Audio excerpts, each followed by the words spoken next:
Here is a copy of my notes for Newton's second law.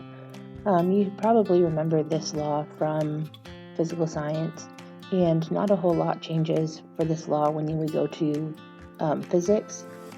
I'm saying that because in the Newton's first law notes, it did seem a little similar, and then we worked in trig. Luckily for us, the second law basically stays the same. So I have the law written out here.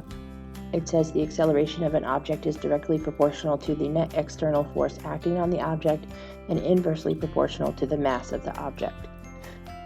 It's much easier to just remember the law as this equation, which is the sum of the forces acting on the object is equal to the mass times the acceleration, where m is the mass and a is the acceleration. And I did put a note on here that acceleration is not always due to gravity. If we're just wondering, how much force does a person apply on Earth, or what is their weight on Earth, we would take their mass and multiply it by the acceleration due to gravity to figure out that force. However, if we are provided a force, where we have to calculate it based on the mass and the acceleration is not negative 9.81 meters per second squared, the problem will specify that. For example, in this sample problem, we have a watermelon which weighs 5.5 kilograms and it's being pushed on a table.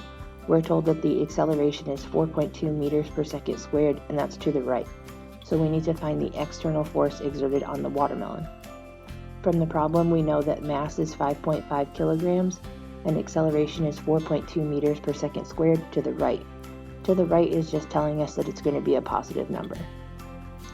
So when we use the equation force equals mass times acceleration and plug in what we know, we get 23.1 kilograms times meters per second squared. That unit is equal to a Newton. So instead of writing kilograms times meters per second squared, we'll just change it to newtons. So your final answer would be the force is equal to 23.1 newtons to the right. That basically sums up Newton's second law. I'm going to move on to Newton's third law. So you can either pause this video now and do the second law review and then come back, or just continue through Newton's third law and do both sets of practice problems. Newton's third law is another law that has a long statement, but it's actually a pretty simple concept. The statement is, if two bodies interact, the magnitude of the force exerted by object 1 by object 2 is equal to the magnitude of the force simultaneously exerted on object 2 by object 1, and those forces are opposite in direction. We should note that forces always act in pairs, and that pair is called an action-reaction pair. The easier way to remember Newton's third law is that for every action, there is an equal and opposite reaction. So the action is one object providing a force on another object, and the reaction is that second object providing an equal but opposite force on the first object. And we always have to remember that action-reaction forces act on different objects. So in this nail example, that red dot represents where the hammer would hit the nail repeatedly to get the nail to go into a piece of wood.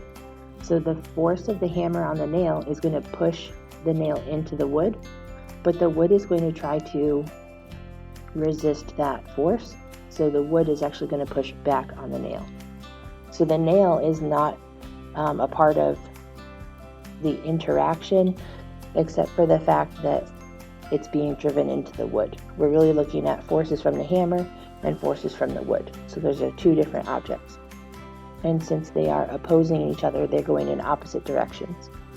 I've drawn the force from the hammer to be larger than the force from the wood, because as you hit the nail into the wood, the nail is going to move further and further into the wood. So that's just showing that since the force from the hammer is greater, that nail is going to move into the wood.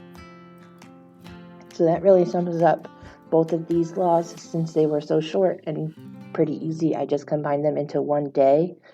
So you do have two sets of practice problems, and then the following day, whether you are remote or in person, we'll go over friction forces.